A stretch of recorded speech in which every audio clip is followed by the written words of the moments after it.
How's it going? And welcome to episode 98 of On the Wire, proud member of the Pitcherless Podcast Network. Follow the pod on the Twitter at OnTheWirePod. Of course, if you're listening on a platform that allows ratings and reviews, please take a second to let us know what you think.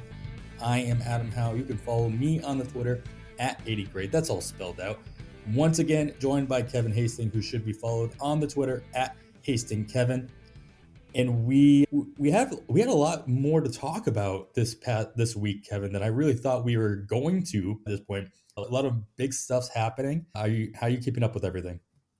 Yeah, it's been crazy. We've been talking for several weeks now about how great this offseason has been, and that would make us think that things are going to have to slow down, and they do at some point, but we haven't reached that point yet. Yes, I was surprised when we started going over the outline for this recording of how much is actually still going on. It's absolutely amazing.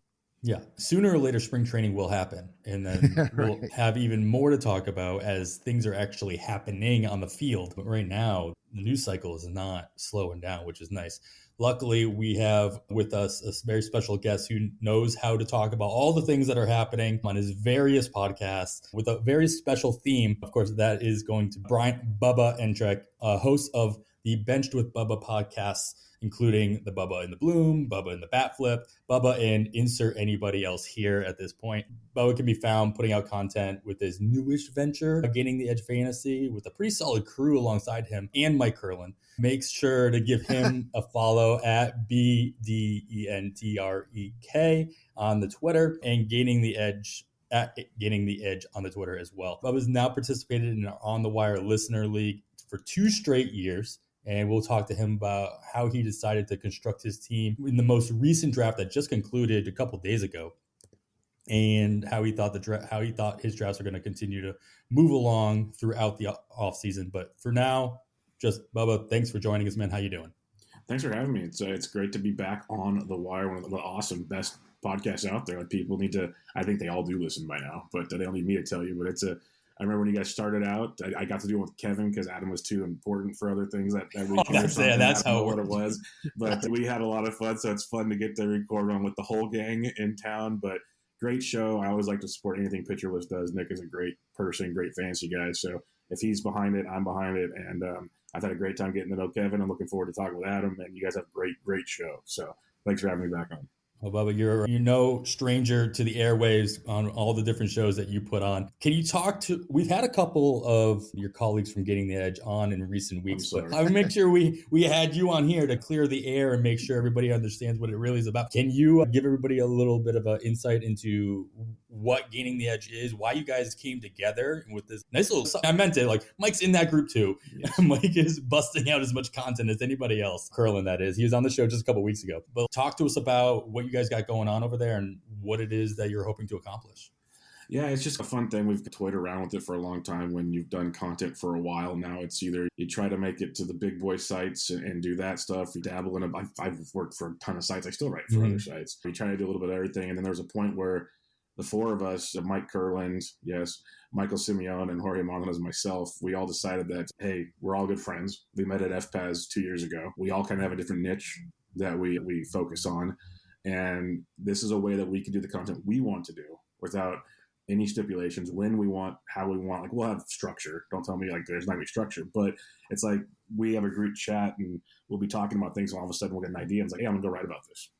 Cool, go for it. Do it. We have a really cool Discord for our Patreon. There's different price ranges. It's really affordable if you want. Jorge, myself, and Curlin have put rankings out. Simeone's jumping on the boat. Now he's actually working on them right now because the Bat X did come out today. So he's doing a cumulative thing for him.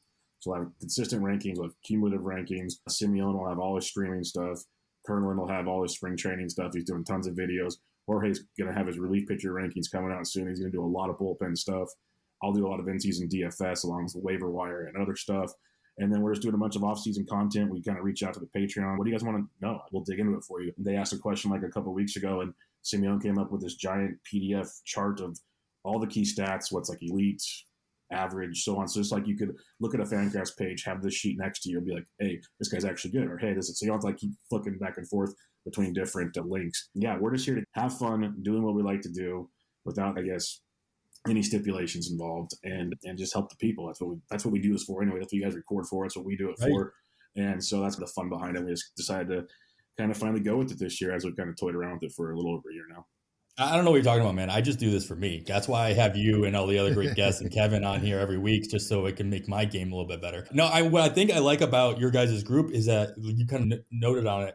You all have your own specialities, and you guys came together, and it's just not four people trying to say the same thing four different ways. You guys are really leaning on each other for what you guys bring to the table, and I think that's a really good way to start and grow that kind of a resource for the people going into it. So definitely everybody should be checking out Gaining the Edge. Check out their Patreon. If you just go to @Gaining the Edge on Twitter, you have links to all of that right there in the header. So make sure you guys are checking that out. Yep. But we got a lot, like we talked about Kevin earlier, we got a lot to talk about. So let's get into it. But I'm going to start with you here. This was not so much player-specific news item, but it came out that the Detroit Tigers came out and announced that they are adjusting the wall height in certain areas. From what I gathered, it's mostly in right center field of Comerica. They're going to be lowering the walls in some instances, a couple feet, in other instances, not that much. We've seen adjustments made in other stadiums, most notably in Baltimore last year, and have those adjustments become pretty impactful into what we saw on the field throughout the course of the season. Have what you've seen the Tigers announce and show, is that enough for you to push any Tigers hitters up your board? Not really, no. Okay. It sounds all fun and dandy, and I guess lowering the height of the fence will be nice, but they're not bringing left field in. They're not bringing right field in. They're bringing center field in 10 feet, which is great, but still 412 when I was reading an article, the average distance in baseball is 402. So it's still, they basically said we're trying to benefit guys that actually hit the ball hard to center, not just fly out to center. And like they highlighted Riley Green, like a lot of people tweeted out, well, he would have hit 13 home runs in Wrigley and all these things. Most of Riley's balls in Detroit that weren't home runs were still flyouts to left field. So it's like they're not ones that would have went to center and been big differences. Now you look like Miguel Cabrera would probably have had a few more. Nick Castellanos, who hits the ball up the middle, would have more. Maybe Baez runs into a couple, but it's not – I don't think we're going to see anywhere close to the impact Camden had last year, where it just sucked the life out of some of these guys. Like we see Ryan Mountcastle, and those guys just got destroyed with that distance. It's the idea Detroit said they're trying to do is make it beneficial to guys that actually do hit really hard balls to center field, like on a line per se, and but still keep the pitcher's factor of the ballpark. So I'm not seeing a move to be crazy. The Derek Cardys of the world, the scientists of the world are way better at this than me. But what I've read early on here in the 24 plus hours or so that we've seen this information, it doesn't seem like it's going to be as dramatic as I think people want. Yeah, that's unfortunate. I agree. Just when I saw the dimensions of just a couple feet here, a couple feet there, and moving the wall down rather than in or out, like you mentioned, I'm not seeing that making that much of an impact at all. Kevin, do you see any other differences here, or are you just on the same bandwagon? Nope, I agree. Maybe there's been a couple of times in drafts I was really looking at Riley Green, but I've pretty much avoided Detroit hitters just because of the fact that barrels don't go out of the park there at nearly the rate as they do at other parks around the league. So maybe if I get that decision again when I was considering it and steered away, I might jump a time or two. But no, for the most part, I agree with both of you guys. I will say, today, the only thing, we're recording this on Thursday in the middle of the day. The only thing anybody's talking about, of course, is Derek Carty's bat X and bat projections have been put out on Fangraphs. And he has said that he's going to be adjusting the Detroit park factors, but he has not done that yet. So it'd be interesting to, if you get it now, download the projections. And then when he says he adjusts those, go back in and see if they may actually did anything for the Riley Greens of the world. All right, Kevin. We're going to talk about somebody we've talked about on the show before.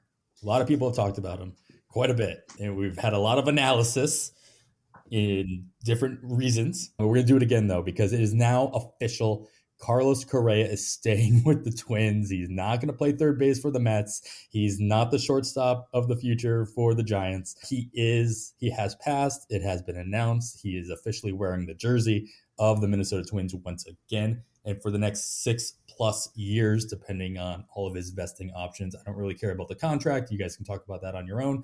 We care about how this is actually going to impact our fantasy options as you're coming in drafts. So I'm going to have you start with Minnesota, Kevin. How do you see this impacting not only Correa? We've seen what Correa can do, at least from one season in Minnesota, but how is this impacting the rest of the infield for the Twins as you see it? I don't think a whole lot from what we were talking in general earlier in the offseason when we talked about guys like Kyle Farmer. When he was added to the Twins roster, we were still under the assumption that they were going to sign another shortstop at that time. And it's been quite a while since then, but now that has come to fruition.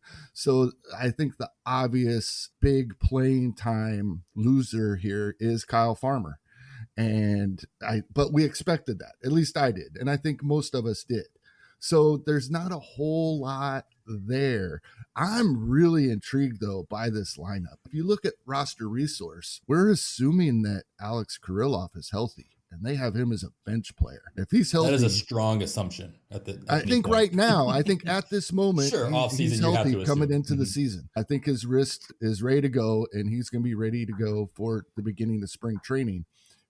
So we got to squeeze him in there somewhere at some point as well. The Joey Gallo, probably at least against righties and making things crowded. I'm one of the people that is probably a little higher on Nick Gordon than some others, although he has been getting a little bit of helium this offseason. I think quite a few people are starting to like him. The entire lineup here is still, I think, a little bit up in the air, and we may not know until well into spring training when we start seeing what appears to be opening day starting lineups get run out there once we get into March, not just the end of February when the games start. There's still some things to be cleared up here, but obviously I think the big one so far is Kyle Farmer is a utility and backup infielder. It does not appear he's going to have a starting position.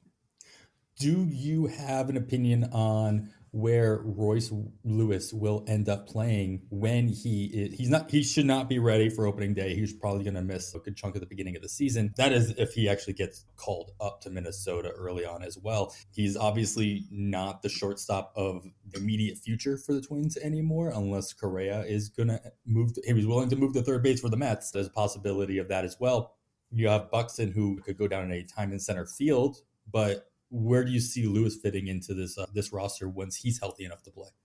Yeah, that's and getting mixed signals on the Royce Lewis news. We hadn't heard anything for quite some time. It sounded like it would be at least mid-season before we saw him, but he is running, and last I read, he will be ready for baseball activity, the quote, whatever that means, by early March. So it appears to me that maybe he could be ahead of that mid-season timeline. And then it's really going to depend on the health of the rest of the roster. If Byron Buxton is somehow still healthy when Royce Lewis is ready to return, I think that Carlos Correa to third base move may make some sense. But then where are we moving Miranda? And then where, if Kirilloff is healthy, if he's the first baseman, we probably think Miranda going to first, I think. Where's he going? Araya, as we know, can play all over the field. So I really think this is something we're not going to know the answers to this, unfortunately, until we see it play out on the field. And there's also the rumors of Arias being dangled in front of the Miami Marlins for Pablo Lopez. And we don't typically hit on as many of the rumors here in this section, but that's something to keep in mind. That might come to fruition by the time this episode actually goes out. So something to keep an eye on. But when you're looking back, now he's already left the Giants. Now he's left the Mets. What kind of, in a weird way, what kind of hole does this leave for the Mets? Both, how does Cohen spend the money somewhere else? Not that there's a whole bunch left on the market at this point. And what are we seeing at third base for the Mets with Correa not there to fill that gap? It's funny because in reality, he doesn't need to spend the money. It was already extra money that didn't need to be spent. So it's he lost out on it. It might have actually been a blessing in disguise. I respect how he tried to make a physical have to take place every year for the first 6 years. I was like, he doesn't trust the ankle that much. I really don't think they have to do too much. He probably will, is because that's what he wants to do. He's got like an itchy trigger finger when it comes to some free agents, it feels like. But they still have Eduardo Escobar, love him or hate him. But more importantly, they have Brett Beatty. And now, because that was the big question, is one of your top prospects in your entire system, a lot of baseball. What are we going to do with him when they had Correa playing third base? Well, now you have a chance to put Beatty out there and see what they have. There still has Escobar there at third. Escobar can play all over. Escobar can go somewhere else. There's a lot of moving parts with Eduardo Escobar. But I think it really opens up Brett Beatty, brings him back into the fold for drafts coming up, something to keep an eye on. And because, like you said, there's not a whole lot out there anymore. It's kind of late in the game. As a Giants fan that missed out on Correa and watched all these other guys sign while they thought they had Correa, I was mad about not much being left out there. It's even worse now, looking back for the Mets if you really need to. So I honestly don't think they need to do anything. Will he do something? Probably, because that's what he does. But they don't need to. I would stick with what you have, and then at least it gives you an option to trade at some point in time if you need to bolster something. Because they bolster the bullpen. They bolster the rotation. The lineup's loaded. There's really not a ton they need to do in New York at this point in time, but it is Steve Cohen. So I would not be surprised if by the time we click record on this as a finished recording, that we see a blurb somewhere that they went and signed someone else already traded for some major guy and Brett Beatty's gone. These are all things that could take place as well. Cohen just bought the Twins somehow. Yeah, exactly. I still want Correa. I just want him from a distance. It's just one of those things.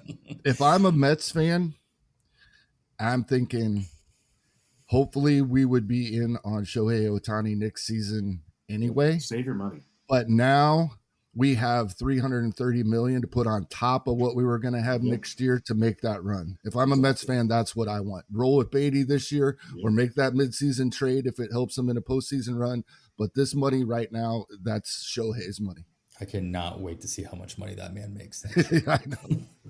He should make it all. All of it. Folks. All the money. All the money. Yeah, man. Like when the Giants lost out on Correa, I felt for you guys. Just in the fact that Swanson signed during that time. And it's all right. Well, if we lose out on, if any team lost out on Correa, they could go after Swanson. You just were sitting pretty thinking you're good to go. And then all of a sudden, there's nothing else left on the wire to gobble up. Hey, you still got Conforto and Haniger. They can't play shortstop, but next subject.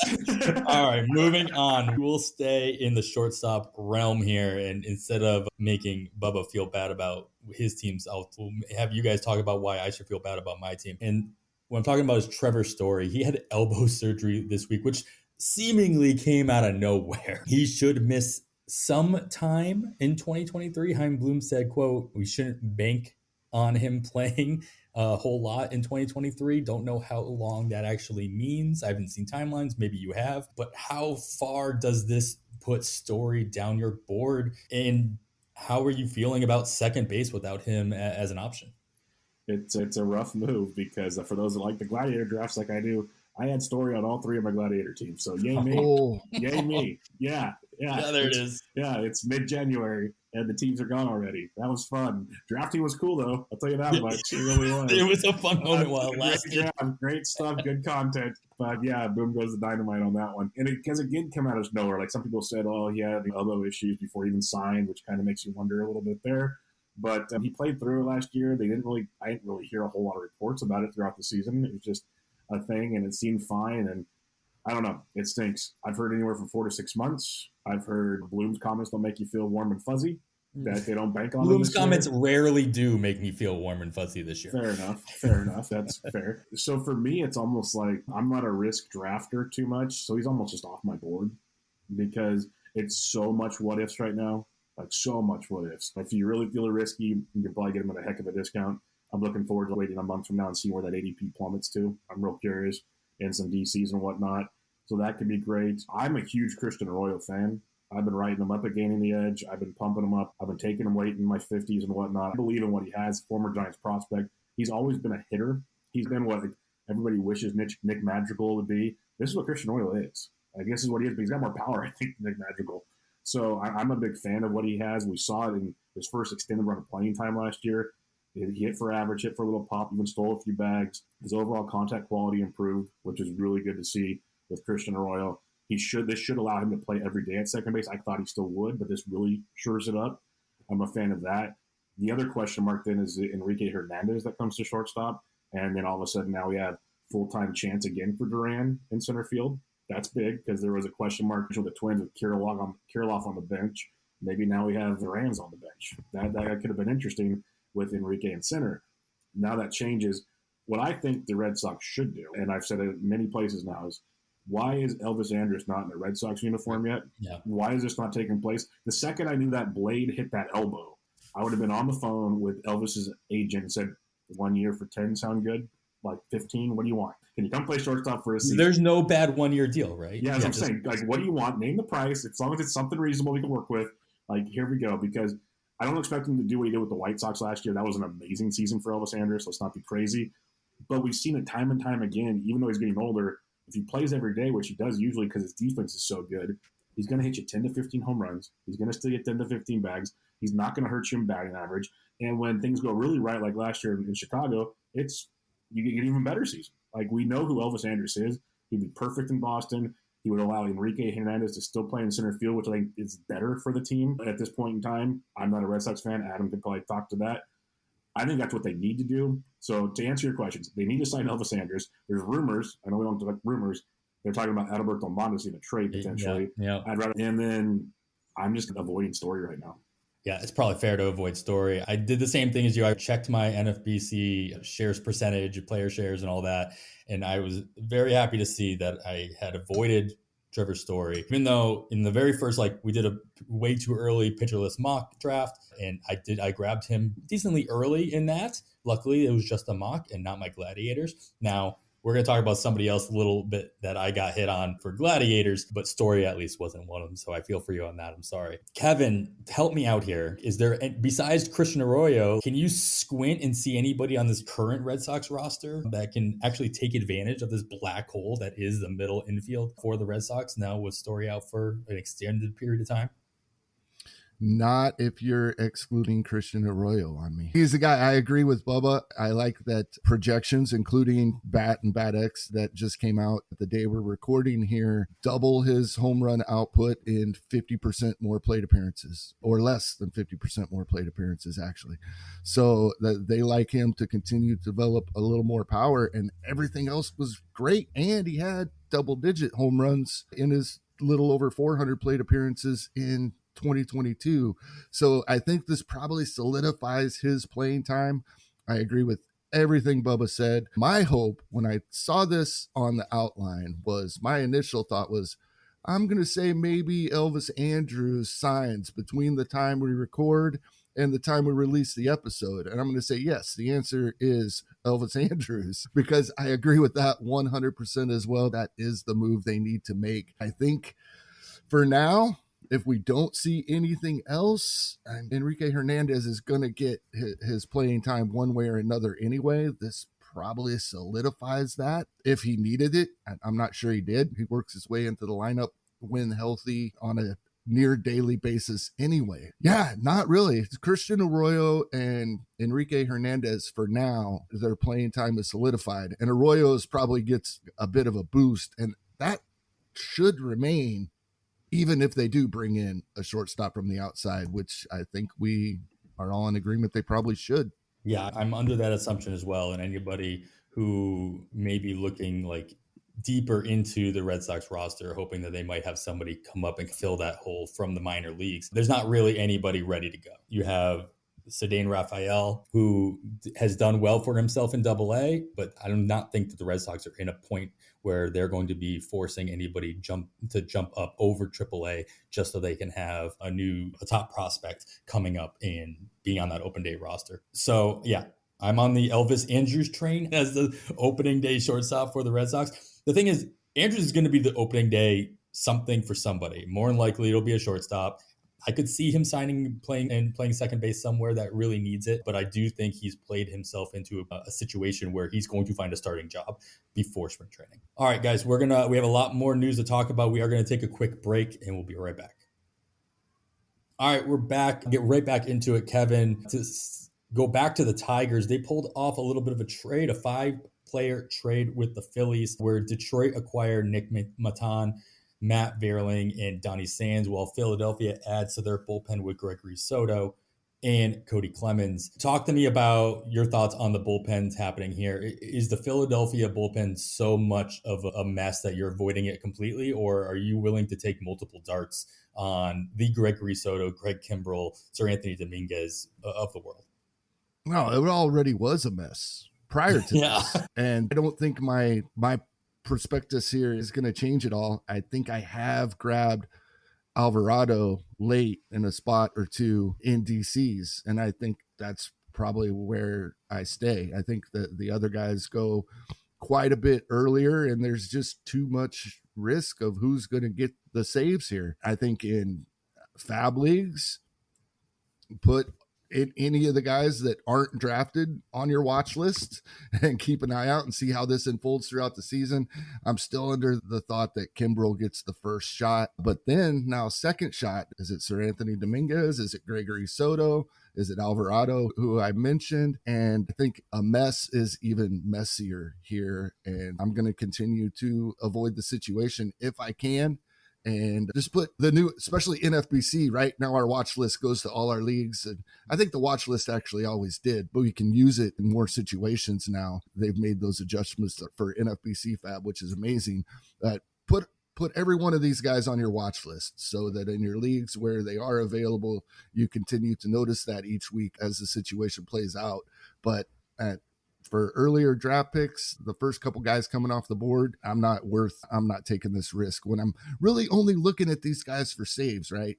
These aren't the types of closers or relievers that I will use if they're not getting saves. I'd rather use Brian Abreu than any of these guys, and I can get him later than most of them. So it's something where these are the types of relievers we only want if they're getting saves.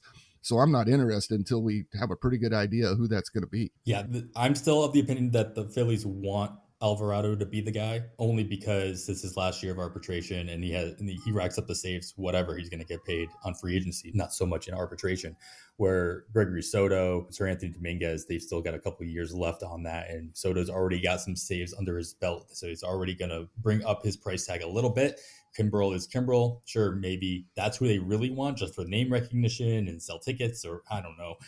I don't know what you want Craig Kimbrel at this point. So those are my top two guesses as far as who they want to take the job, because it's not going to cost them any more for them to do that in the long term. But I think production's going to end up dictating exactly who gets that. Bubba, let's talk about Detroit. The void of Gregory Soto opens up the bullpen there. There's already been some major discussion on who everybody thinks is going to be there. Are you of the opinion that Alex Lange is that guy? We had two drafts going on in our listener leagues. You guys were in one, I was in the other. And as soon as the news broke, we were at pick 174. The guy who picked 174 did not pick Lange. I was at 175 and I scooped him up. Well above his ADP for obvious reasons. It also worked with my roster just because I had waited on relief pitching in this draft a little bit more than I had in others. So I was willing to double down on a couple of darts later on the butt. Is Lange your guy, your guess? And did I jump the gun? Did I shoot a little too quick at 175 in a 12-teamer? The ADP is, to me, yet to be determined on him, because you took him around the Soto realm where people would start to go for Soto. So I'm fine with that. And yes, Lange is the guy I'm looking at. There's definitely, it bums me out because I was taking him late in FBC 50s and stuff, thinking, okay, this is the guy, because eventually Soto's either going to walk too many or something's going to take place. I think Lange's very dominant, big time strikeout arm, does walk too many guys also. That's something to keep in mind. But this is Detroit. How many games are they going to win? Big question. I don't think he jumped the gun, but Lange would be the guy I have circled for now. We've seen from time to time that Detroit will move pieces around there and get other options, but we said that before, and in the end, Soto still was the guy. No matter how good or bad he was, They stuck with him. So I think Lange's the guy you want to get for sure. Yeah, Soto still had 30 saves last year on a bad Detroit team, and it said, I'll just echo what I've heard a lot of other people say. It's like sometimes when you're that bad, the games you do win are very close. Exactly. So as long as you have a single guy getting all the saves, it's still a viable bullpen to be watching. Is there, especially with the wall, is there any of these hitters are you interested in even in the deepest of leagues, or is this not something that interests you just because it is Detroit? Doesn't interest me a ton. Like, you got to be in a really deep league. A lot of this is probably more streamer viability. Sands, the catcher, shows some decent offensive skills, not a lot of power. You got Haas and got Rogers there, so maybe if some injuries take place, all of a sudden in a deep league, he's an option. Nick Maton's a decent utility guy. You're not going to run with him a ton, but he's still he's only going to be 26 this year, so it depends on playing time there. He's platooning at the moment, but could run into some everyday playing time there. We saw I want to emphasize little speed with Maton, but also decent hitting, batting average skills in the minors. The guy that's kind of interesting, and Mike Curlin brought it up in a chat with me and the guys this morning, and then he tweeted it out, or I should say Thursday morning for those listening on Sunday, sorry. And he tweeted it out. Is Veerling made some second half adjustments at the plate, and he hit 6 homers and stole 7 bags for the Phillies last year in 117 games. Projections in fewer games have him for doing 7-7 on the BAT X, which is really nice, hitting 250. If he runs into regular playing time potentially in Detroit, which could be a thing because it is Detroit, he's young. They traded for him for a reason. He's like, to me, out of the 3 hitters, he's the best piece of the pie that came over. I'm intrigued with him. Like in a deeper DC 50, I'd be taking a chance on a Matt Vierling. So there's going to be a point in the season where I think he's very viable for you. And if he catches fire, he's so young, and maybe these new adjustments at the plate panned out, he becomes like a 15 home run guy. And maybe he steals 15 bags in a full season. Because right now projections have him playing like 75, 80 games. What if he plays 140 games? Now it gets really interesting with Matt Vierling. It's a big what if. It's Detroit, but he'd be the one out of the 3 that intrigues me.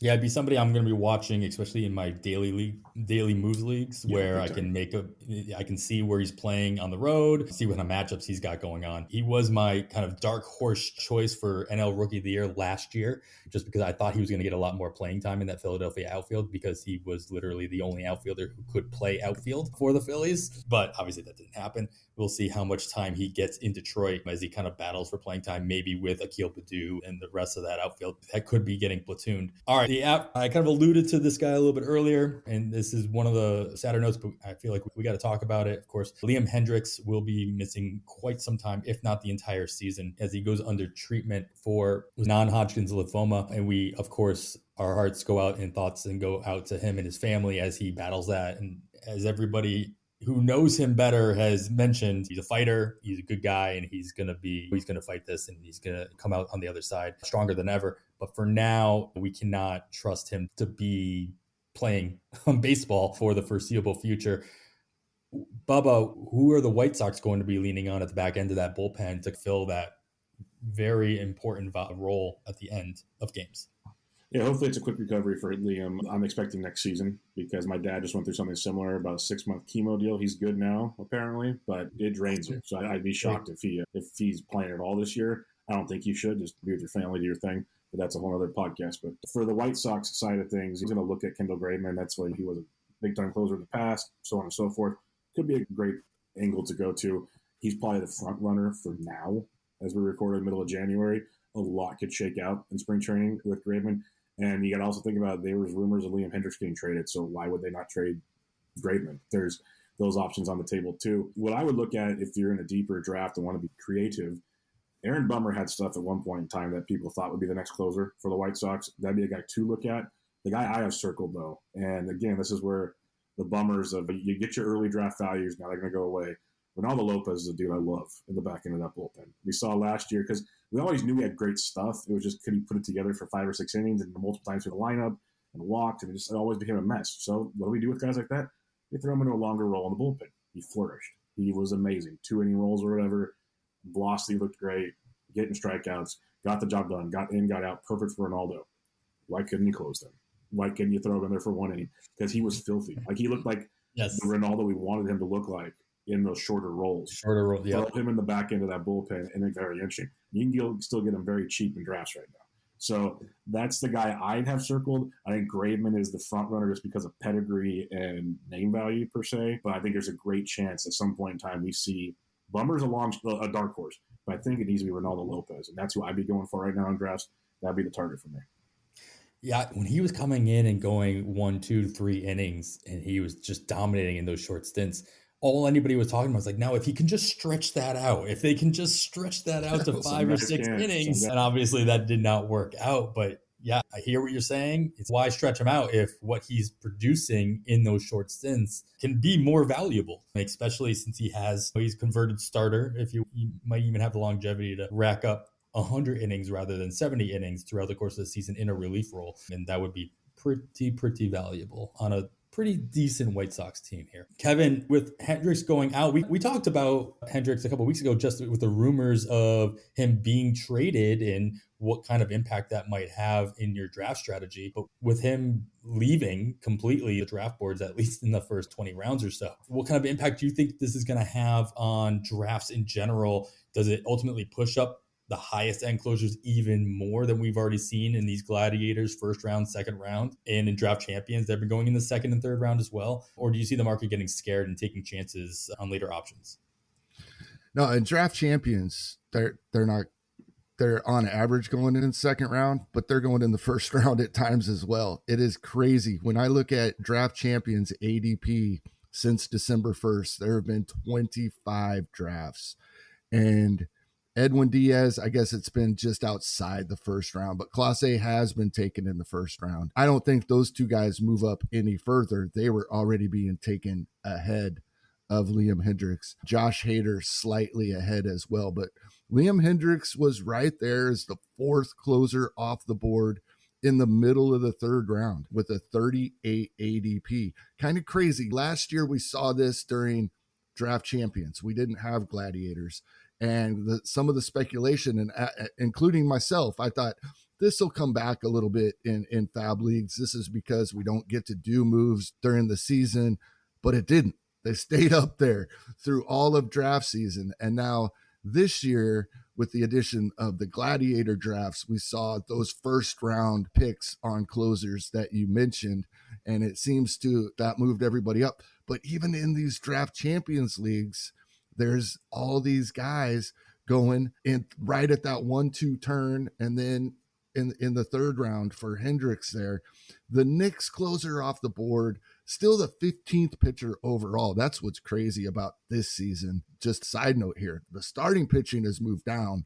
The closers have remained or moved up even a little bit over what we were seeing last season.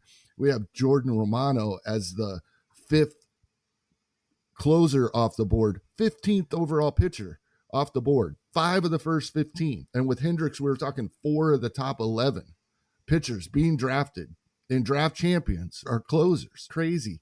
So I don't think that the top 2 or 3 guys move up.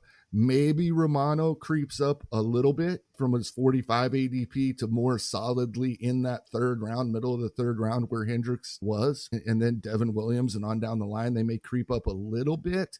But the top 2 or 3 guys can't get any higher than they already are unless we're going to start talking about early first round closers, which I don't think we get to that point. Let's hope not. I don't know that's a conversation we're ready to have. But we're still adjusting to early first round starters for what a lot of us are used to, let alone we throw relievers in there. Yeah, I'll be interested to just kind of watch the ADP kind of change over the course of the next couple of weeks, as obviously it'll change drastically come March. But I wonder if this ends up scaring people away from being as aggressive with the Diazes, with the haters, with the guys that are going right above or at that point that Hendriks was going, knowing this is the first, second, third round pick that there's so much. If you lose them for any stretch of time, you lose a lot of that value of that pick.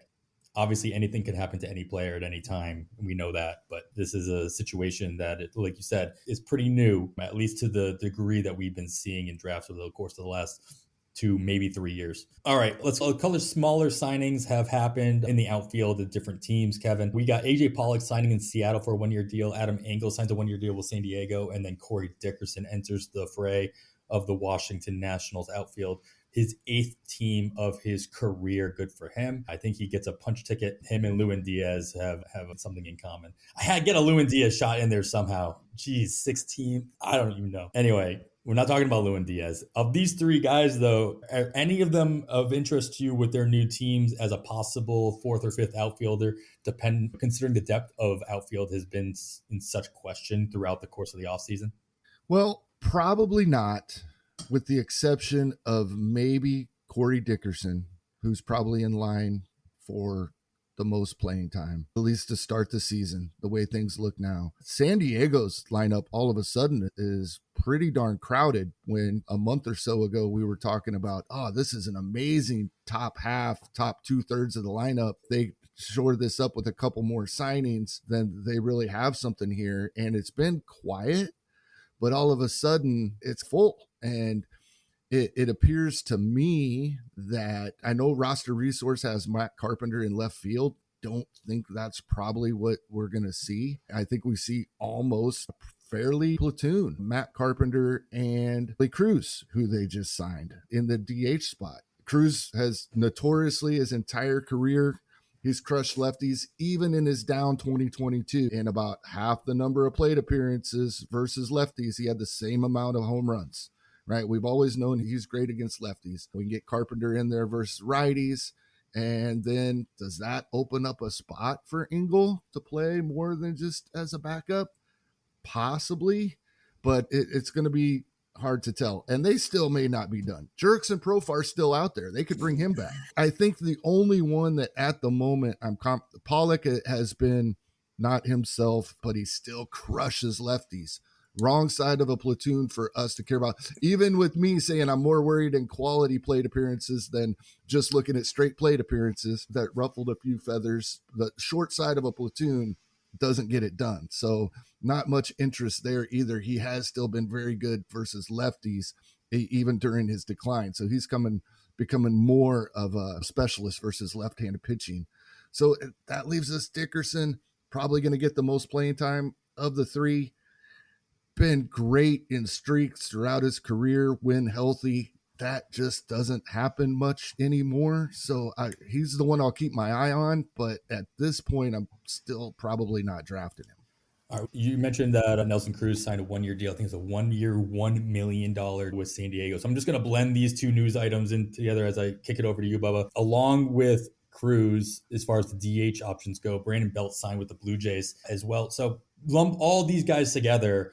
Which one do you see any of these signings displacing any of the other current guys?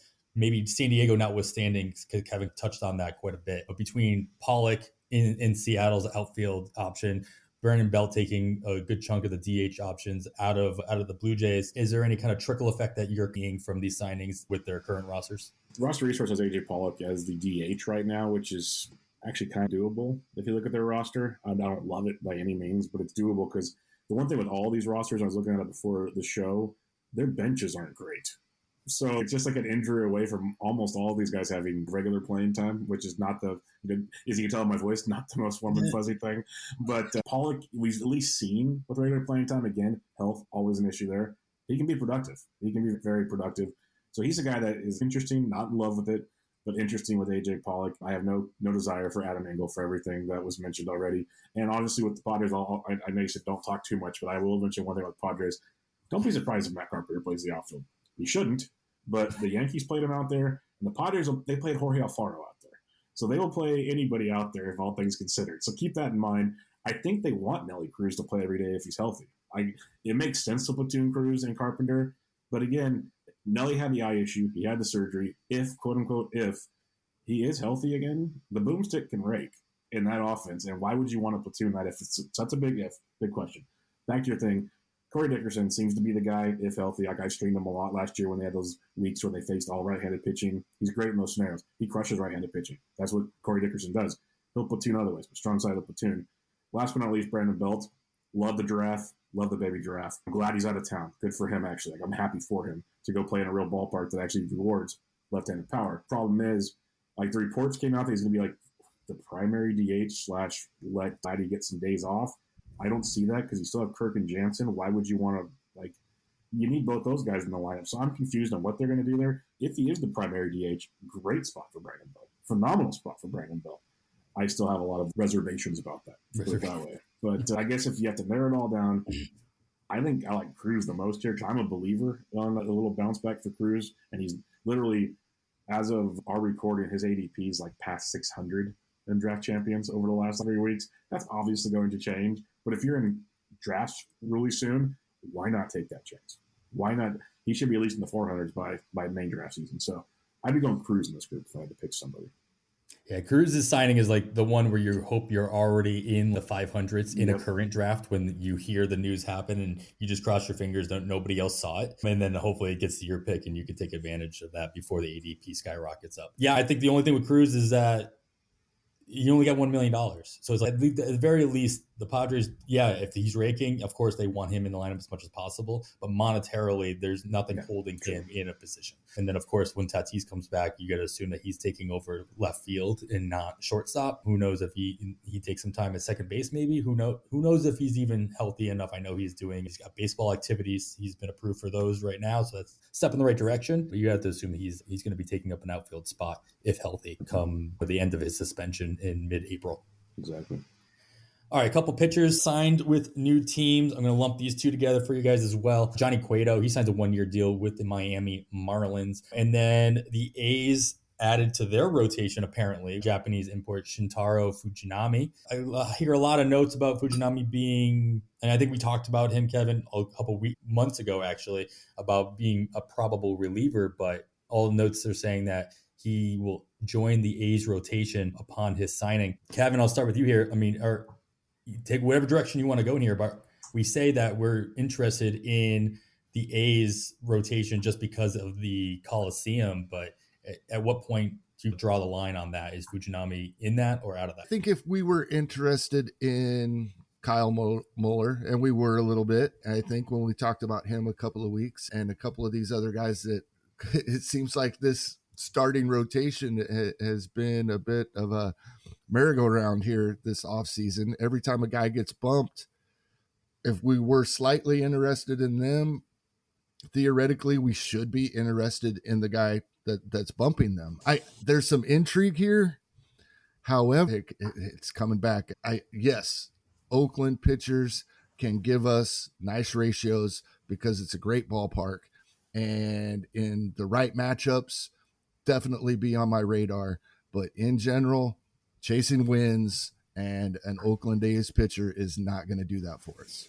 Those two things don't go together. No. Bubba, in Miami, are you interested in Cueto after especially what he's done in the last year or two with his various spots? And what's Miami doing with that rotation?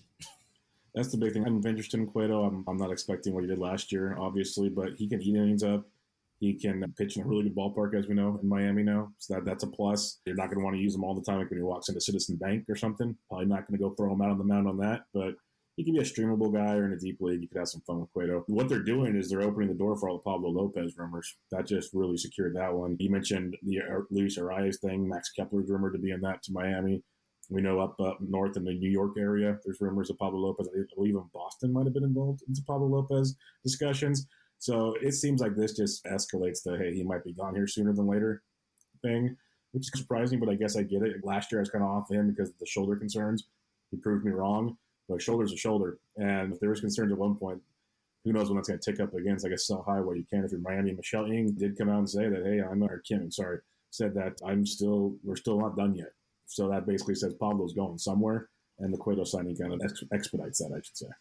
Yeah, that's when you heard her say that or read her say that, and you're like, all right, there's something that's pretty much done deal here. They also said that pretty much 4 out of the 5 members of the rotation were pretty much up for grabs in trade talks. So we'll see if Lopez ends up being the one or if they go in a different direction. Miami did make an actual trade, not for a pitcher or not involving a pitcher, but they sent Miguel Rojas to the Dodgers for infielder Jacob Amaya. Bubba, what impact do you see this having on both Rojas and the Dodgers infield as a whole?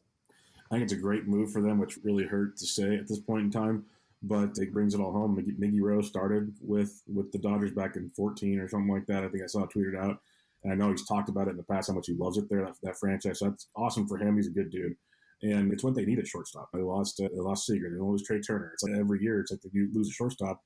Now you got a Gold Glove caliber shortstop, and it moves Gavin Lux back to second base potentially.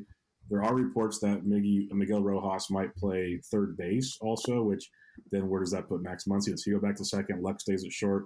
You have Chris Taylor. I know you asked me to answer this for you. I'm just throwing out the scenarios. This is going somewhere. Yeah. It's a gigantic what-if situation. And if any team can make this more confusing, it is Dave Roberts and the Los Angeles Dodgers. This is what they love to do. So he's the perfect piece for them. I think what I'm going into drafts thinking right now is shortstop's Rojas, third base is Muncy, second base is Lux. Chris Taylor is a platoon dude.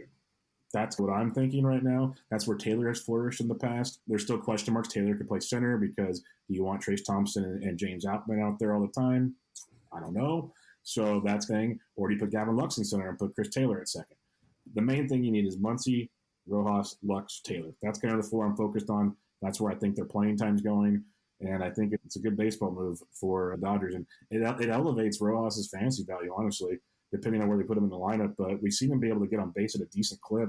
Now you're on a team that's going to score a ton of runs. Like, I'm not saying he's a must draft, but he definitely becomes at least viable in certain formats that he wouldn't have been before sitting in Miami.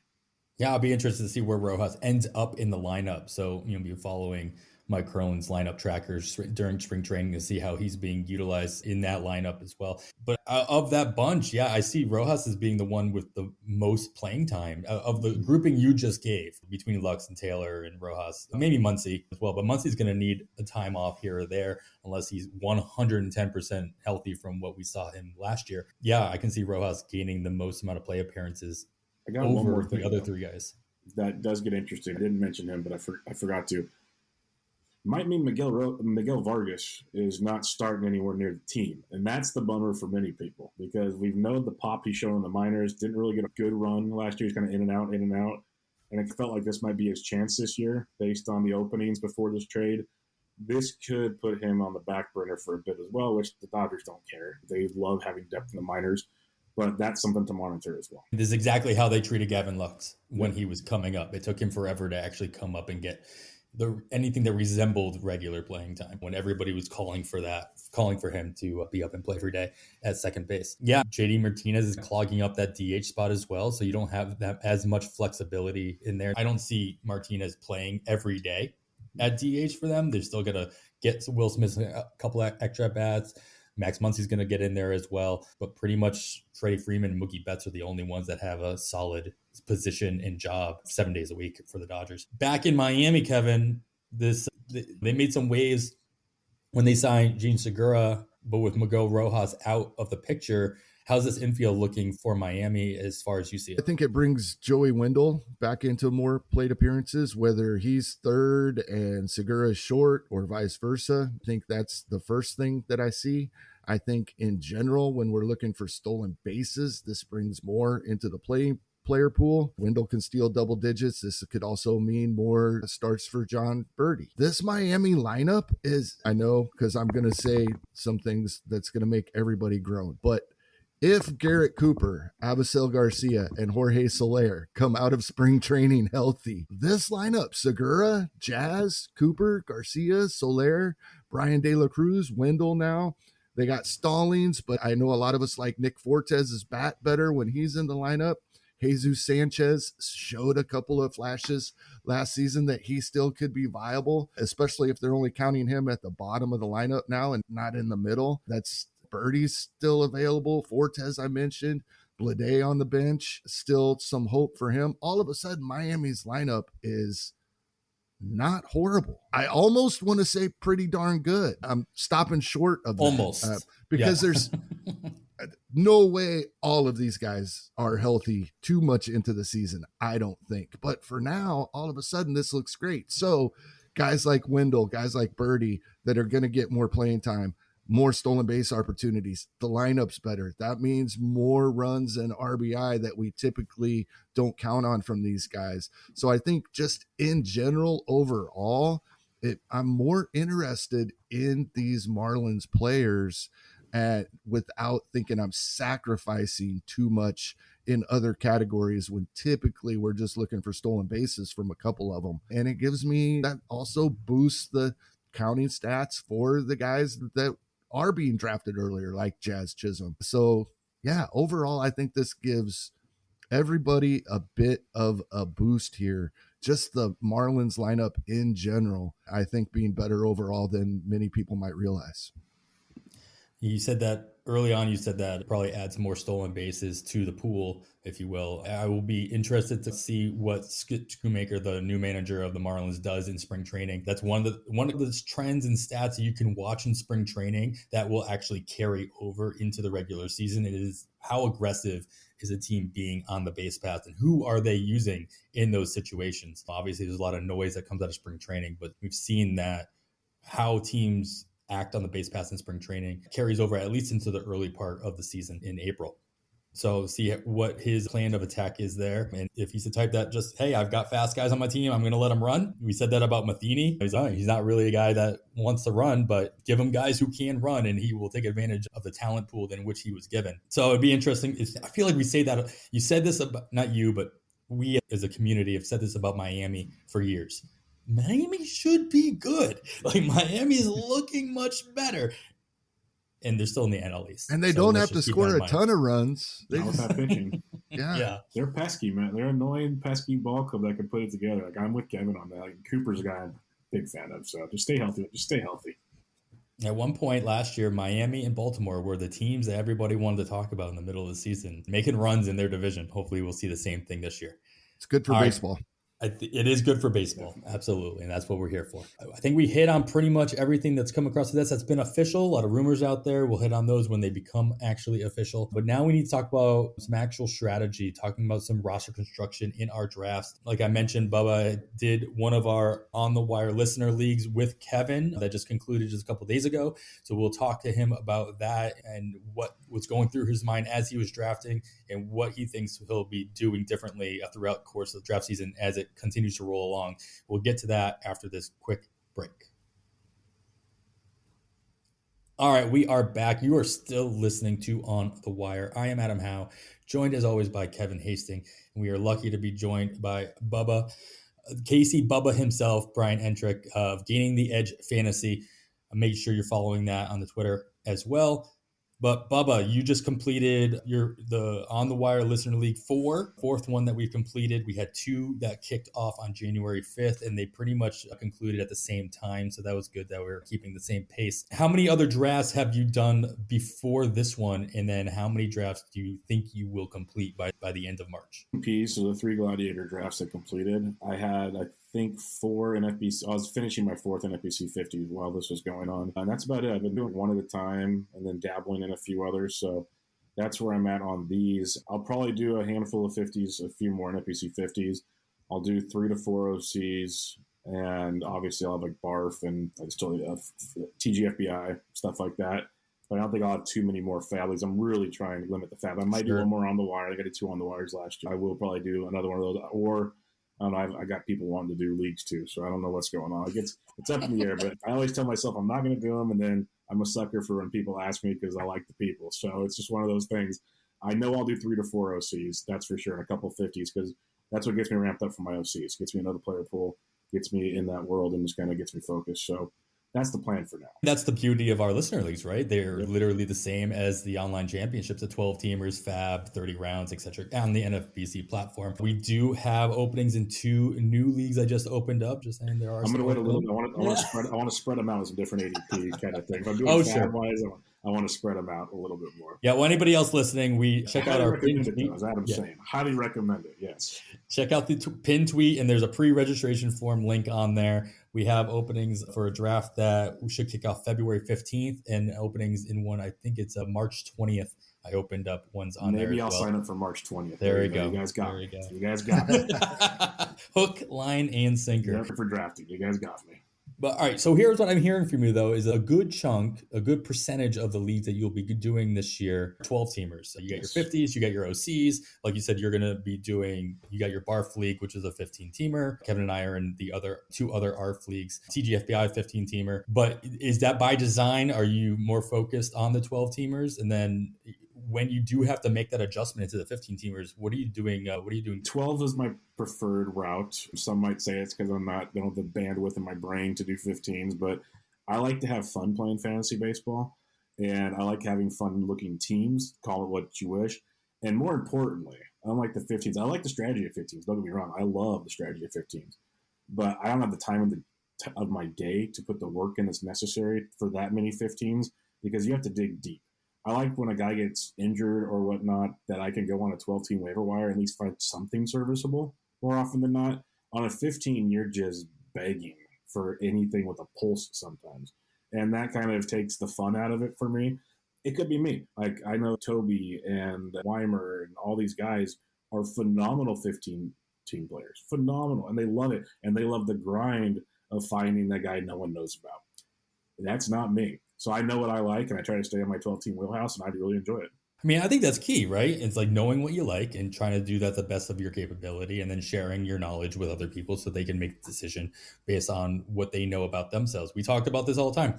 Like, you got to know, Kevin, you're talking about this with Colorado Rockies hitters. Yeah, you can platoon Rockies hitters to get all their home games and none of their away games, but you got to put the work into finding that platoon partner on your fantasy roster to do that, right? You got to know whether or not you're willing to put in that work. We talked about this with Steve Weimer, like one of the hardest working fantasy players out there. He will outwork you. If you know you're in a league with him, you got to know about yourself. Are you going to be doing that? Or are you going to draft accordingly? Yeah. You talked about having a fun team, and you're not necessarily wanting to find the guy deep on the wire, and you want to make sure that you're not having to worry about that. So how is that affecting how you draft, Bubba? Even in a 12-teamer, are you focused on specific stats, categories, or positions?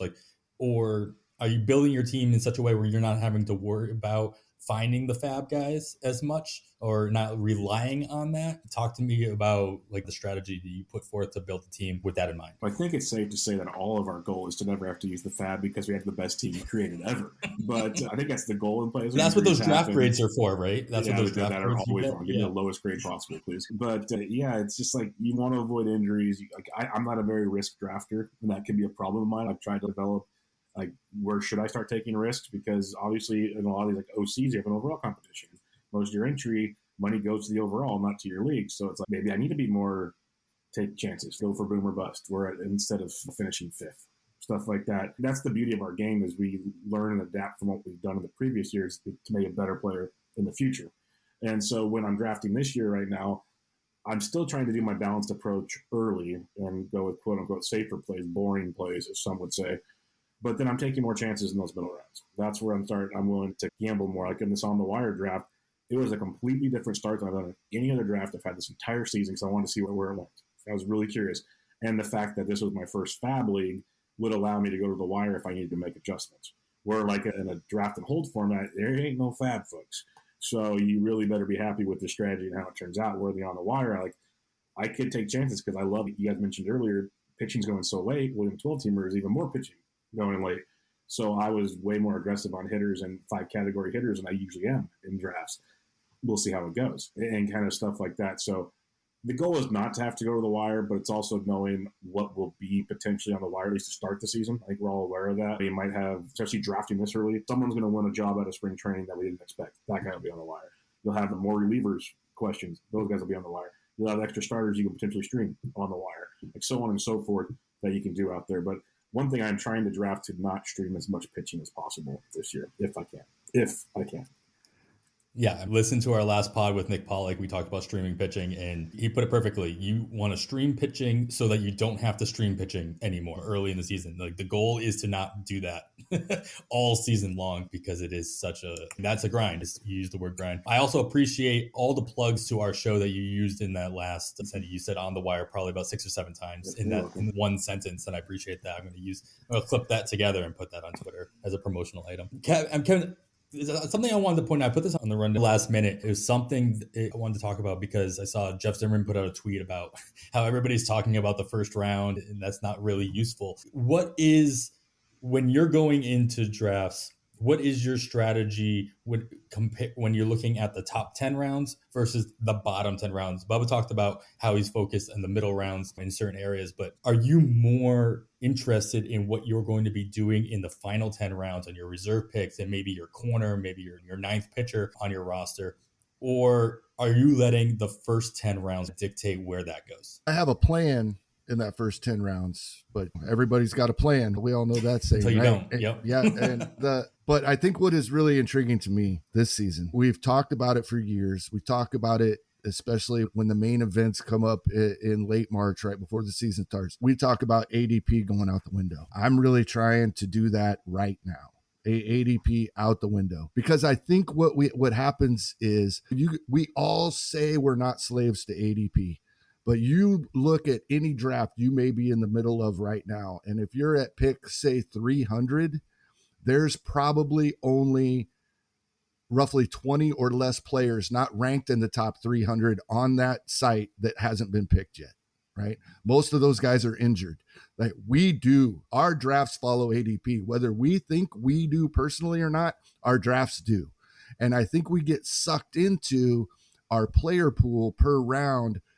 We shrink it and we think these are the guys that have been going in this area. Which one do I like best? Well, as Ron Chandler pointed out, Baseball HQ's forecaster this year, I think it was 85% of picks made in rounds 11 through 23 So as you said, after the 10th round, the rest of our starting lineup we draft for a 23 starting roster, 85% of them don't return value.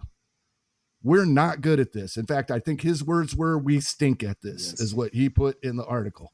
And I think a lot of that is because we're not taking the players we like. We think we can get them later. So we're going to bump up this guy and take this guy. I might not even like him, but sure, there's potential there and I can still get my guy later. Then you don't, because somebody like Bubba comes along and takes him from you. So I think I'm really trying to really focus and follow through on the throwing ADP out the window, especially after that top 10 rounds.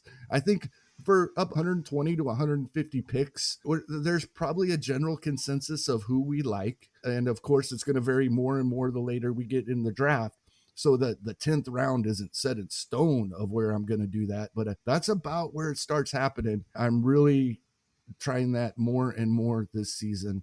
And the ADPs are, I think other people are doing it as well, which is really going to make the ADPs look absolutely nuts at times, depending on your dates you're searching. I add something real quick to what Kevin said, because that was very critical what you said there. Is you mentioned like 100 to 150, give or take, 120 to 150, so 10 to 12, 10 rounds, give or take. And it makes sense, because I think what we need to acknowledge is there's so much quality content and smart people playing fantasy now. That's why we're all in lockstep. It's like, it's not foolish to follow the ADP, especially early on, because these are the best of the best. Like when we're doing our drafts, we're sitting there in the 8th round and going, man, how are these guys still available? They're so good, because X, Y, and Z happened before this. And so that makes sense. So that's why I like what you said about waiting. I'm on the same page with you about waiting. One thing I'll say is when we look at the ADP, a great thing that I use to look at for it is look at the min and the max, because that'll tell you more the story than the actual ADP number. That'll tell you if you're being crazy for jumping or what, something like that gives you, I think, more of an idea of when to throw ADP out the window, because that's something I'm trying to work on too, Kevin. It's tough because you say you're going to do it, and you go into the live draft, and you're drafting live, and it's like, God, that guy's still sitting there. I want to take this guy, but I told myself I need to go take this guy in round 12, not this guy. Like, I need to stick to my plan, but this guy's still sitting here, and then the whole thing goes haywire after that. And so that's where it's that idea that you just brought up. There's, hey, do I move to this guy, and then I'm not going to get the guy I planned on getting? I'm going to have to make an adjustment later on. It rolls into this next part of the pod that we're going to talk about. Yeah, it's almost as if you planned that. It's almost like you do this on a regular basis. Yeah, I want to talk to you guys. I want to give you guys some examples of some package of players that could have been drafted throughout. And I used a lot of the draft boards from our 4 on the Wire listener leagues as a kind of a template for what could have been available in any of these current drafts, and how you might have a plan to start something, and you might have to adjust based on what's available. We hear a lot about like how there are certain cliffs at certain positions. You need to prioritize certain stats at certain, either at positions or in certain parts in the draft, because they all clear up. But no matter what, you got to at least go in with a plan. And sometimes that plan changes based on what the room gives you. But I want to get your guys' take as far as, if you had a plan, this is the direction you would go in these certain scenarios. So I think there's 5 or 6 groupings here of players that went or that could have gone to a certain team throughout one of these drafts. And I'm going to get you guys' take of which direction you would go and why. So first one here, Bubba, I'll let you lead it off here. The groupings here, I grouped corner infielders. So first baseman, third baseman. We hear a lot about third base being a wasteland at a certain point in drafts, and whether or not you need to prioritize that position early on. So all things created equal, everything else being equal in your draft. So the number of pitchers you took, different positions that you might have gone after. If the only variable here is when you take a first baseman versus when you take a third baseman, would you prefer the combination of Freddie Freeman going super early? Maybe you get him at the top of the 2nd round, he falls out of the 1st round, but then you, in the 12th round, you grab somebody like Eugenio Suarez to fill your third base spot. Or would you rather go heavy on third base and get somebody like Austin Riley in the 2nd round, and then wait on somebody like Christian Walker later on? So those are your pairings, Freeman and Suarez versus Riley and Walker. Kind of which direction do you see yourself going if that's a draft decision that you have to make? I'm going to get this out of the way now and say these are all really good ideas, like pairing-wise. So they're going to be trickier than that. It's definitely, I think, personal strategy. Obviously, that's the point of the question, but these are really good. So for me, I'm going to go the Austin Riley side of things. Man, this is tricky. Like nothing is Freddie Freeman. If you want stability and consistency and potentially probably more power this year than we got last year, Freddie's a phenomenal pick, a great pick. I have no problem with that at all. But what I'm doing between the two is I'm a believer in Austin Riley. He's done it for 2 seasons in a row now. He's hit for at least a respectable average. He's not going to hit over 300, but 270 to 280. He's got that in him because he hits the ball so darn hard. And he's going to hit home runs. The lineup's still great. But the kicker for me is Walker versus Suarez. And I have no problem if you waited on third base and take Suarez. Christian Walker, he underachieved so much last year for the way he hit the baseball, for his quality of contact metrics, for his strikeout rates, for his contact rates. You just name it across the board. He should have hit it like 240 or 250. And if he does that with his power, he'll jump Eugenio Suarez. And that's the difference for me in the two. So I'll go Riley and Walker. Both I'm totally fine leaving either draft room with, but I'll go Riley and Walker. Kevin, I've seen you grab Suarez in a couple draft rooms that I've been in with you. So I'm going to assume that you're going to go with the Freeman Suarez pairing, but enlighten me as to which direction you would end up going. No, actually, I like the other pairing.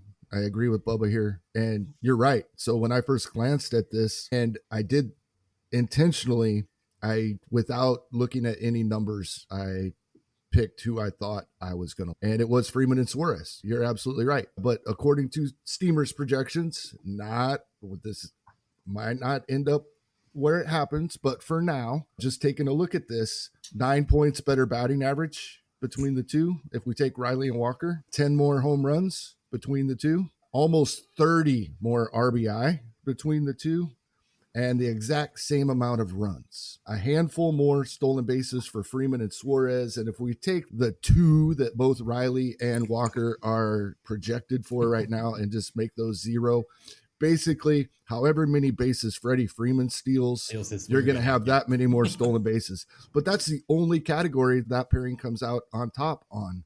So this is one of those situations where I actually look at it, and I think Suarez can hit better than 211. 100%. Probably not a whole lot, but at 225, 230. So I have been drafting Suarez. He's probably my favorite third baseman to grab if I don't have one before the Bregman Gunnar drop off, right? He's a guy that if I miss out on those first 7 or 8 guys, he's the one I'm targeting later. But for the pairings you gave me, looking at projections, and nothing really I strongly disagree with. So I got to lean the Riley Walker. And that's why I picked before and after looking at numbers, because in this instance, right off the bat, the first one changed my mind. Sure. Yeah. Look, Bubba talked about it just now. Like the idea of this exercise is not so much that this is going to be very specific situations that you're going to get in your draft, but it should make you think about, all right, maybe there is a situation or a position that I'm not willing to wait on a little bit longer than I thought I was, just based on what you could be getting instead, and then what you're going to have to adjust later on if that player or that type of player is not available thanks to your draft room. Let's talk about the idea. We just talked about third base being a wasteland, or at least having that major cliff, like you mentioned, Kevin. What if you had the idea of, you know what? I'm gonna water down the pool even more. I'm gonna double tap third base early. I'm gonna give that one less third base option for the rest of my draft room. I'm gonna fill my corner infield spot because you know what? That's still a position. The stats that you get in your corner infield roster spot mean just as much as the ones you get in any of the other starting spots. So it is definitely a viable option based on what you think you could get. So let's say, Kevin, you go, no matter what, you go Rafael Devers probably in the second round. But then in a couple of rounds later, you have your choice between Alex Bregman and Xander Bogaerts. And you end up going with Bregman, double tap that third base. Then you're, quote, stuck with Jeremy Pena as your starting shortstop later on. Or if you go with Devers and then grab Bogaerts as your starting shortstop, then you're, quote, stuck with somebody like Matt Chapman. Maybe you get lucky and you get your boy Eugenio Suarez. I'm going to use Matt Chapman as the example here. So no matter what, you've got Devers, your starting third baseman, and then your combination of corner and shortstop is either Bregman and Pena or Bogaerts and Chapman. Which direction do you think you'd rather go in? I don't know if you realize this, Adam, but the projection-wise, these groups are nearly identical. 1 home run apart, the exact same number of RBI and runs for each grouping of 3, according to what Steamer has projected at this moment. Totally meant to do that. And only a 3 stolen base difference. So my first inclination was the first group, Devers, Bregman, Pena, and the reasoning, probably a little bit better batting average. And that's the way this works out. Not a whole lot. The main difference in batting average is just going to be between what we get from Jeremy Pena and Matt Chapman, but that is a little bit of a boost here from a couple of guys that will have plenty of at-bats, so they will influence a little bit. And that was my first inclination. Didn't realize it was going to be as close as it actually is. That is amazing how that worked out. But yeah, a little better batting average from the first group, so that's the way I lean. But before you get your take on this, what did your take on the idea of defensive drafting? And I talked about that with like watering down a position for helping yourself at the expense of everybody else in the draft room, doubling down on a position like third base or going heavy on outfield, knowing that's going to hurt the options of the rest of your draft room. Is that a viable strategy in your draft rooms, or is it something that's a little too nuanced for you to really go after? I'm a big fan of it if you can pull it off. It makes you have to know the player pool even better, though, because you have to be able to go, hey, I'm selling out to go take this position when I probably don't need it right now, so I better have a backup plan back here, which is what you're kind of showing here. Like I did it in every Gladiator draft I had. I was sitting there thinking, and that's a different format, because obviously you really got to hone in on positions, but I'd like double tap shortstop to like really dilute the pool to the different shortstops, or go heavy on the outfielders like you're saying, or double tapping 2 elite closers really drown the things out, which I wasn't the only one to do that, but that's kind of the same strategy. You can do that in these formats as well. I'm 100% on board with that, especially with positions that you think can get weak. Just don't do it at the expense of your own team, would be my suggestion. Don't do it just to think you're being coy. Make sure it actually benefits your team. So know your backup plan, know your strategy. There's a lot of great players that sit there and they pencil out their flow charts, the Jimmy Butlers of the world and all these people, and have a plan in place that if you are going to do that, if you are going to try to drown out a position, make sure your fallback plan is very serviceable as well. That's fair. So do you feel as though these groupings are a little too equal, or would you have a preference in the trios that I gave? For me, I have a preference, but the bias of mine is I'm going with the Bregman Pena Devers side of things, but it's more so for the fact that I love Xander, don't get me wrong, but he's just really good average, okay power, occasional steal. That's my thing. And my concern with San Diego, I don't think it's talked about enough yet, with all those big boppers, how are they spreading out the runs and RBIs? They can't all get 100 RBIs. Like, it's just not going to happen. So who takes the hit on this one? That's something to keep in mind. So where do the numbers finish in the wash? Are they all 75 RBI guys? Still good, whether that's what they are. And with Pena, I think he runs a ton. So I think I'm a big fan of that. I think you're getting 15-plus steals potentially. I think he'll sit up there at the top of that Houston order with Altuve in front of Bregman, in front of Jordan. I think he could take another step potentially in the runs scored category and the steals. So I take that Pena, Bregman, Denver side of things. That's fair. All right, let's move over to some pitching options here. Remember that these are 12 teamers. So when I give you rounds here, that's where I'm referencing that. So your choice between going heavy on relievers or your first closer, or maybe not your first starter, but at least the starter that you would get instead of. So your options here, Bubba, I'll start with you. Edwin Diaz, this is 3rd and 10th round, roughly, in a 12-teamer. You get Edwin Diaz in the 3rd round, and then you grab Kyle Wright, whether he's your SP 3 or 4, whatever, but he's in your rotation now. Instead, you could get Brandon Woodruff probably as your ace in the 3rd round, and then grab somebody like Clay Holmes in the 10th round currently. We'll see if that ADP changes as time goes on. But as of right now, you could get Edwin Diaz and Kyle Wright, or Brandon Woodruff and Clay Holmes as your SP/closer options. With everything that we talked about already just on this episode about the closer landscape, which direction do you think you're probably going to end up going? This one's pretty easy for me, actually. I'm going with the Woodruff, Clay Holmes side of things. 2 reasons. Closers vary so much year to year. Edwin is elite. Should Edwin still be elite? I wouldn't be shocked if he was. Have we seen him fall back just a little bit back? Almost brings him into Clay Holmes range, because Clay Holmes could take another step at the full season potentially of the Yankees closer. He hasn't done that yet. So I like the idea of that. And secondly, Woodruff, I am a tremendous Woodruff fan. I have him in like my top 4 or 5 starting pitchers in my rankings right now. I think he's that good. The comment I make that people probably get sick of, if Corbin Burns wasn't so good, people would talk more about Brandon Woodruff. Like, he is that good, that consistent. He is the ace you're looking for. And if you can get him in round 3, that means you got 2 really good bats ahead of that to have him as your ace. So I'll go with the Woody home side of things. Yeah, I personally have drafted Woodruff in definitely more than one place so far this year. And I think your cohort, Michael Simeone, said it on Twitter a couple days ago. Whenever you have Brandon Woodruff in your rankings, it's probably too low. And so that's something to keep an eye on. The only thing about Woodruff is that you think, no matter how good he is, that he has had this experience of pitching 200 innings. He has not done that yet. It's the only, and not that he can't do it or won't do it this year. He just hasn't done it yet. So I think that's really the only thing that kind of keeps him down on the draft boards, especially if you're just the type that you're in the draft room and you see the list of players ranked and last year's stats, no matter, like, you see certain numbers that pop out to you, and maybe that innings pitched number is the one that pops out to you when it comes to choosing between Woodruff and somebody else. I don't know, but it's something easy, I think, for a lot of people to get into. Is like, oh, these are the numbers we saw from last year. I don't have time to look at what I think he's going to do next year. I'm just going to go by based on what I'm seeing in front of me. Kevin, do you go in a different direction? Are you still focusing on maybe it depends on format as well, but in general, Edwin Diaz and Kyle Wright in your pitching, in your rotation, or Brandon Woodruff and Clay Holmes? No, I'm on the same side here. And it's because I think it's not just that all starters are being drafted a little later right now. It's Brandon Woodruff himself. As you guys are already talking, he's the 9th starting pitcher off the board. I think he's better than that. And here's the thing. Right now, this is a no-brainer to me, because right now, since December 1st, the 25 DCs that I alluded to earlier, Brandon Woodruff is actually going 16 picks over a full round after Edwin Diaz.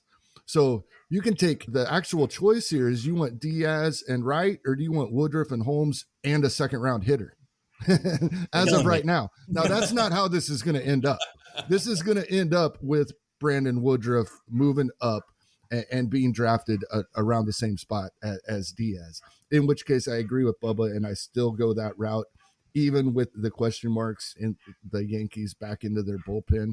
Holmes is still useful, even if he doesn't end up getting a majority of the saves there. And I think Brandon Woodruff is, like you guys are saying, and a lot of people are saying, so it's not going to be happening much longer, but right now he's being underdrafted. And by myself as well. I don't have him anywhere. I don't know why. It's crazy. I'm kicking myself right now. It's probably too late. All right, we hear it all the time, and we've talked about it as well. Outfield is wasteland at a certain point in your drafts. And so the question is, Kevin, are you prioritizing your outfielder early on, or are you willing to wait on it, knowing what else you could get at a different position? Second base, also not the strongest position that we are seeing. So I'm comparing outfield ones versus your starting second baseman. This is going in, at least in one of these drafts, these players were going in the 3rd and 6th round respectively.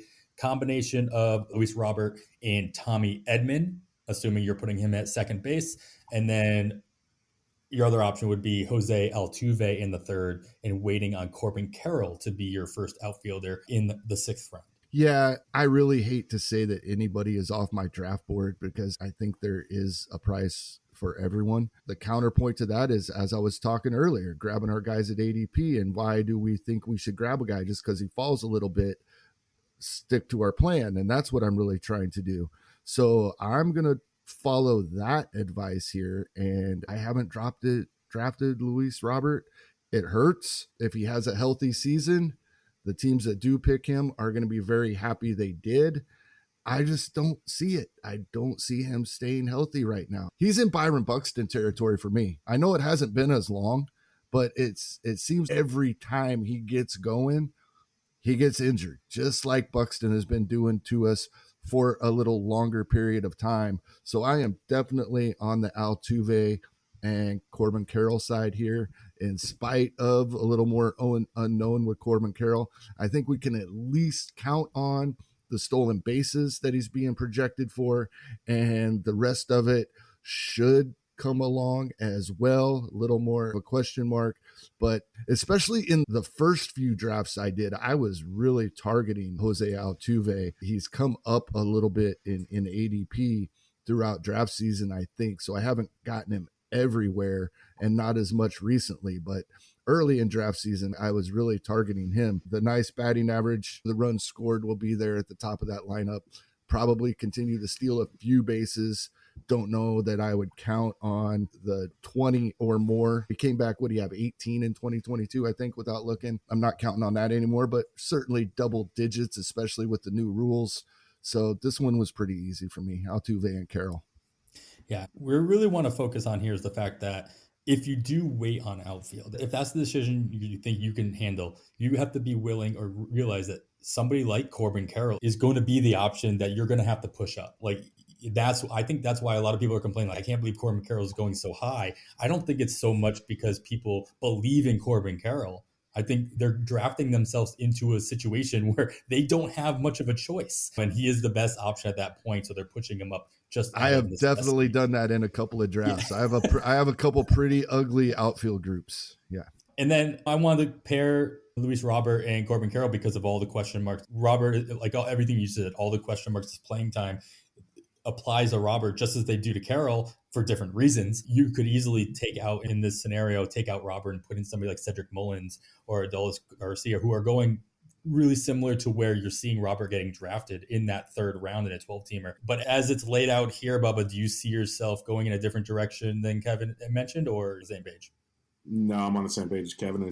It's the health of Robert. That's the part. Is I love him as a talent, like Kevin said. If he produces, someone's going to win overall competition probably. Like this, he's that good. But way too many question marks for me. I'll take at that point in the draft, give me the secure Altuve, and I'll gamble on Carroll. Or you mentioned Adolis and those guys. I'd almost go that with Edman combo if I had to choose. But for what you have here, I'll take the Altuve side of things.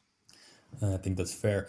All right, last one here. It's the more complicated one, so bear with me if you're listening at home. Hopefully you are. It is a podcast. If you're not listening, I'm not sure what you're doing. We're going to talk about whether or not you're prioritizing your catcher or you're prioritizing starting pitching early on in the draft. So basically, are you looking for this pairing here has a high-end catcher and a low-end catcher, or double tapping two mid-round catchers, and then the pitchers that you could be getting in their stead in those rounds. All right, so we're looking at the high-low combination of JT Realmuto and Jonah versus the mid-round picks of MJ Melendez plus Cal Raleigh, who are pretty much going back-to-back 9th and 10th rounds. You could get them both, especially if you're close to a turn. With the top end, with the Realmuto pairing, you could get in the middle rounds a back-to-back pick of Nestor Cortez and Logan Gilbert.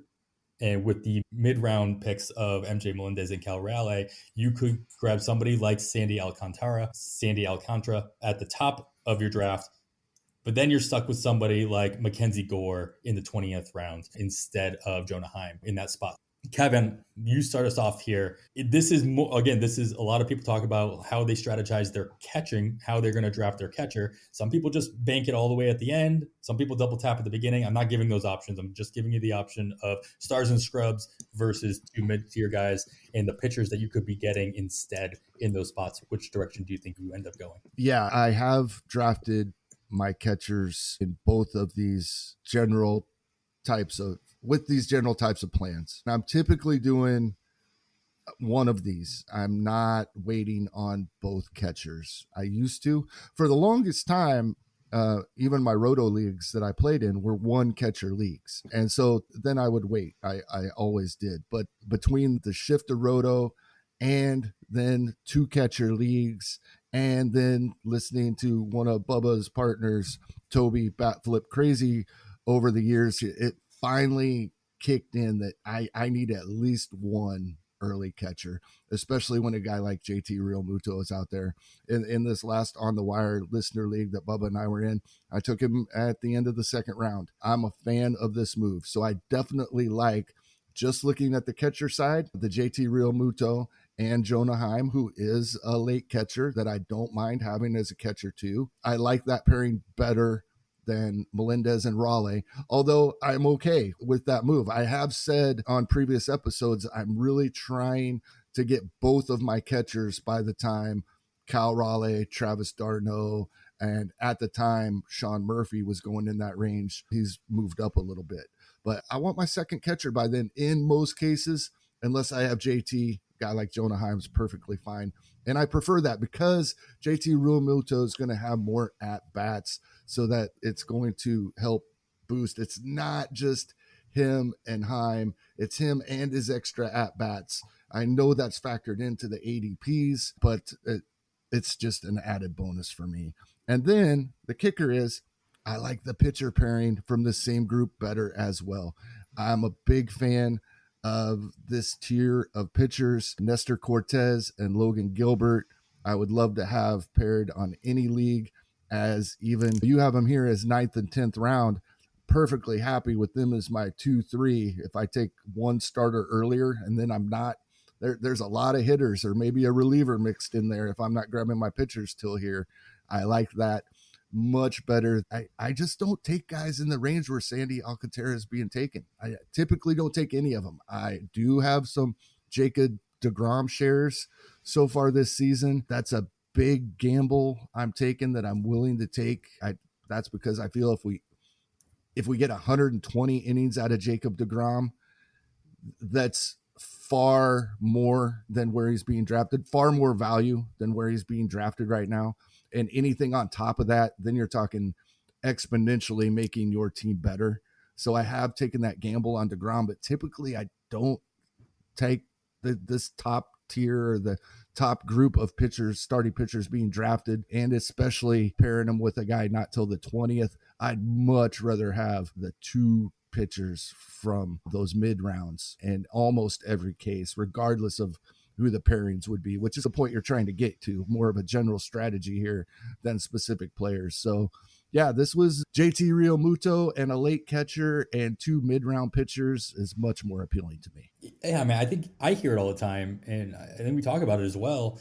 Everybody who goes into the draft, you hear them say, this is usually where I'm getting X, Y, and Z. And so we're talking about 9th, 10th. Hey, I like so many of the pitchers in this grouping. That's usually where I'm going to get my SP2 and 3 or my 3 and 4 or whatever. So going ahead of time, what you're going to be going after kind of dictates what grouping here you're going to be picking. Bubba, do you see yourself with a different strategy, especially when it revolves around catchers and what Kevin's talking about? Like, how do you prioritize your catching drafting? I do the elite catcher if you can do it. I'm finding I like the depth of catcher this year more than most. I guess that's what happens when you have to write up 56 catchers for a draft preview. But I can live with some guys a little differently. And it goes back to the whole premise of this is if you take X, Y, and Z in certain rounds, are you good with these catchers here type thing? And so that's the point of the exercise. For this exercise here, I love the JTR side of things. He's elite. There's no doubt about it. And like Kevin said, Toby's kind of convinced me of why you do it. Is it a must? No. But does it make a lot of sense? Yes. And one other thing I'll throw on the JTR bandwagon for this year, with Harper being out for so long, that can be more DH chances for JTR to save those legs for later in the season. So that's a big plus as well. He might get even more at-bats than expected. So I'll take that side. And more importantly, like I said, I'm good with most catchers. It's the pitching side of this debate that gets me. Like Kevin said, is I don't want to have to rely on Mackenzie Gore in the 20th if I don't have to. If I have to, but I love the idea of getting Cortez and Gilbert. And our recent on the wire, I got Gilbert in round 11. I'm the second pick in round 11, but that's where I got him. So I have no problem with this. I'm a big fan of this. So I'll take the JTR side, more importantly, because of the pitching you get in the 9th and 10th round compared to that 3rd and 20th round pitcher situation. Yeah, anybody listening at home saying to themselves out loud, I don't have to take Mackenzie Gore. Yeah. That's not the point. That's not the point of this project.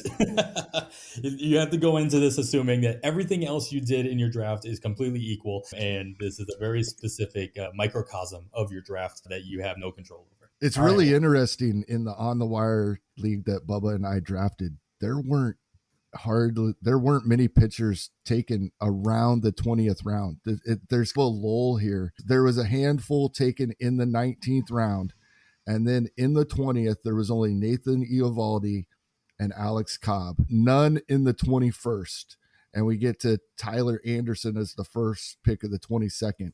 So there's like a 25 to 30 pick range here where only two starting pitchers were taken. And that's the range we're talking about here. So yeah, if you say a lot of people, just the name Mackenzie Gore is going to turn them off. We're looking at guys like Alex Cobb, Nathan Eovaldi, Brian Bayo, and Justin Steele being the next two starters taken after that point. That's the kind of guys we're looking at. Yeah, at that point, the Wards are going to overvalue the prospect of them doing anything special. All right, that's a good group of pairings to talk about some players that you might have to consider and directions you might have to consider going into your draft. So take that with that what you will. Kevin, is there any other advice you might be able to provide as people ramp up their drafting throughout the course of 2023? Nope, nothing big. Just a reminder, we have the Bat and the Bat X projections out today. We've had Steamer out for quite some time. There have been other projections available that some of us subscribe to. Ariel's ATC is going to be out next week. Yeah, we can move things around. Yes, we can see what outliers there are from one projection system to another and use that as a reason to take a deeper look and see why one is different than the other. But don't cherry pick your projections. When you're picking your players you like or ranking your players in the order you like, don't just take the player with the best projection out of all of them, but then shift to another projection system for another position of players you like.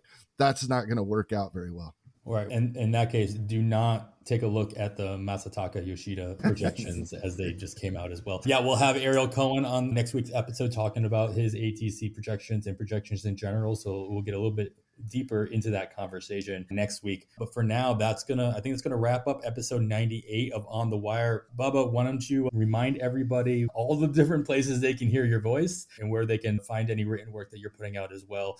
And I think we talked about a pre-show, but are you doing anything? Are you hoping to do anything for PitchCon coming up at the end of the month?